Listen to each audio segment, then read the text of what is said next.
मैं इस वीडियो के माध्यम से एक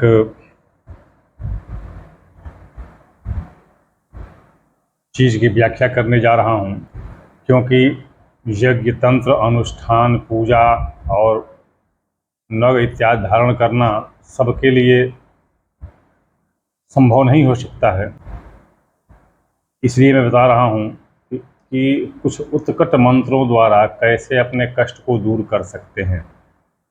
मंत्र ऋषियों ने स्वयं बनाए हैं। कंदरा, खो, नदी, नारे, बर्फ, बरसात, जाड़ा, गर्मी, रेत, पहाड़ इत्यादि में घूमते हुए, विविध तरह के अनुभव को लेते हुए, विविध स्थान में जा कर के उनका प्रयोग करते हुए, फिर जब उनका परिणाम मिला तब ऋषियों ने उन मंत्रों को जन साधारण के हित के लिए, सबके लाभ के लिए उन्होंने प्रदान कर दिया।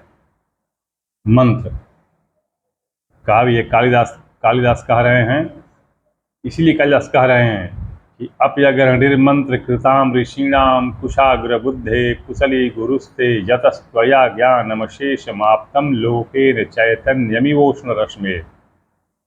त्रिकालदर्शी ऋषियों ने जिन मंत्रों की रचना स्वयं की, कठिन तपस्या, कठिन श्रम और चिरकाल तक के अनुभव को जनसाधारण को प्रदान किया उन लोगों ने।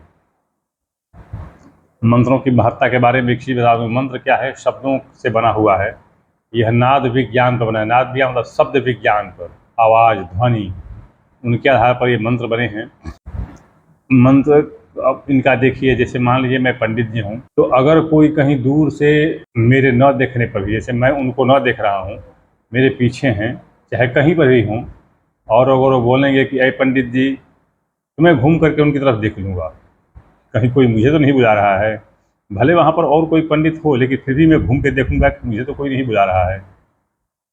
किंतु अगर मेरे सामने भी कोई होगा और अगर बोले अरे मौलवी साहब, भले ही मेरी तरफ मुँह करके बोले, लेकिन मैं उनकी तरफ नहीं देखूंगा, और अगर कोई मौलवी हो और उसको कोई कितना हो पंडित कहे तो वो उनकी तरफ नहीं देखेगा, क्योंकि समझे किसी को बुला रहा होगा। लेकिन अगर बहुत दूर पीछे ही, कहीं दूर से ही बोला गया मौलवी साहब, तो भले कोई और मौलवी हो, लेकिन फिर भी वो घूम करके देखेगा। देखिए, ये है मंत्रों का प्रभाव, शब्द का प्रभाव, ध्वनि का प्रभाव, इसी को नाद प्रभाव कहते हैं। तो ये मंत्र इसी तरह काम करते हैं। अब जैसे हम एक चीज़ और ध्यान दीजिए, जैसे मान लीजिए मैं पंडित जी हूँ, अब अगर कोई मेरे सामने ही कहे कि ए भाई खंडित जी, मैं कहूँगा खंडित जी किसी का नाम होगा, हो सकता है किसी का नाम हो और वो बेचारा बुला रहा हो, तो मैं सर नहीं देखूंगा। वो जो खंडित हो अगर होगा तो कोई देखेगा, नहीं तो नहीं देखेगा। तो ये अगर यही देखिए, शब्दों का, मंत्रों का प्रभाव ऐसे ही होता है। अब मैं आपको एक चीज़ और बताऊं। देखिए, शंख तालव्य श होता है, शहर वाला श, और शंख उसके ऊपर बिंदी होती है और फिर ख होता है, तो उसको पढ़ते हैं शंख, यानी श, और उसके बिंदी को क्या कहते हैं, कैसे उच्चारण करते हैं, कैसे प्रोनाउंसिएट करते हैं? शंख, शंखंग, शंख हो जाता है। अब चलिए लिखते हैं शंभु, वही तालव्य श, और श के ऊपर बिंदी पड़ती है और भ में उ, तो शंभु।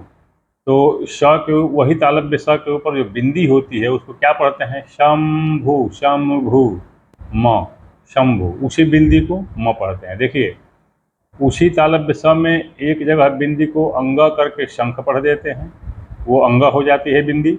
दूसरी तरफ शंभु, बिंदी म हो जाती है, वही तालव्य स, वही बिंदी, लेकिन फिर भी हम उसको म पढ़ते हैं। और शंभु, शांति, वही तालव्य श, उसके ऊपर बिंदी और ती, तो शांति, शांति, वो न का उच्चारण कर देते हैं, उसको हम न बोलते हैं और शांति हो जाता है। हालांकि ये व्याकरण सब व्याकरणबद्ध है। यरो नुनासिके नुनासिको वा, और दूसरा सूत्र अनुस्वारस्य यई पर सवर्णे, ये सूत्रों के अनुसार इनकी उत्पत्ति होती है। तो खैर जैसे भी हो, अब आप खुद सोचिए कि आप कितना शुद्ध मंत्र बोलते होंगे। जैसे संसार, तो हम 109 सार कह देते हैं, 109 सार संसार में, संसार म, संस्कृत म। तो इस तरह से ये मंत्रों का उच्चारण है। मंत्र में अब आप सोच लीजिए कि जो भी आप मंत्र पढ़ते हैं, अब उसमें आप जो बिंदी आती है, अनुस्वार आता है, तो उसको आप क्या पढ़ते हैं, कैसे पढ़ते हैं, क्या सही उच्चारण करते हैं, क्या मंत्र का सही उच्चारण आप करते हैं? और यदि उच्चारण नहीं करते हैं सही उच्चारण, तो फिर खंडित जी आपकी तरफ कैसे देखेंगे? मैं तो पंडित जी हूँ, मैं खंडित जी होकर कैसे देखूंगा? अभी आप देखिए, हिंदी में एक शब्द है संकेत। तो संकेत पर से ऊपर की बिंदी स्व की हटा देंगे तो सकेत हो जाएगा। सकेत मतलब क्या होता है? छोटा। छोटा, चलिए ये भी नहीं। कुंती, कुंती के ऊपर से, कू के ऊपर से बिंदी हटा देंगे तो कुत्ती हो जाएगी, कुत्तिया। केवल मात्रा फेर से कुंती कुत्ती होय, ये हिंदी में ही नहीं, संस्कृत में ही नहीं, उर्दू में देखिए। जो दाल दाल में अगर जेर जबर का फर्क पड़ता है, जेर जबर का, नीचे अगर बिंदी नीचे आ गई तो ज हो जाएगा, और बिंदी हटा दी गई तो ख हो जाएगा, ऊपर चढ़ गई तो ख हो जाएगा। जेर जबर का फर्क पड़ता है। तो यही उच्चारण, यही नाद विज्ञान होता है। तो इस तरह से आप पहले मंत्रों को शुद्ध पढ़िए। और अगर मंत्र शुद्ध हैं, अगर आपने मुझे पंडित जी कहा तो चाहे कहीं से भी कहें कि मैं घूम के आपकी तरफ देखूंगा। वैसे ही अगर आपने शुद्ध मंत्र पढ़ा तो जिस देवी देवता के लिए आप पढ़ रहे हैं वह बिल्कुल चौकन्ना होकर के और निश्चित रूप से आपकी तरफ देखेंगे। बार बार पढ़ते हैं, बार बार आपकी तरफ देखेंगे, और फिर अंत में उनको यह हो जाएगा कि जरूर किसी मुसीबत में, किसी कारण से, या किसी इच्छा से, किसी स्वार्थ बस ये हमको पुकार रहा है, फिर वो आपके पास पहुँचेगी। तो ये होती है मंत्रों की महत्ता। तो इस तरह से अगर आप मंत्र पढ़ें, उच्चारण करें, तो आप अपने कष्टों को दूर भगा सकते हैं। अगली वीडियो में मैं कोशिश करूंगा कि प्रत्येक राशि वालों के लिए मैं अलग अलग मंत्र बताऊं, जिससे वो अपने दुख को, विघ्न को, बाधा को दूर कर सकें, अपने कार्य को सफल बना सकें। ओम श्री दुर्गायै नमः।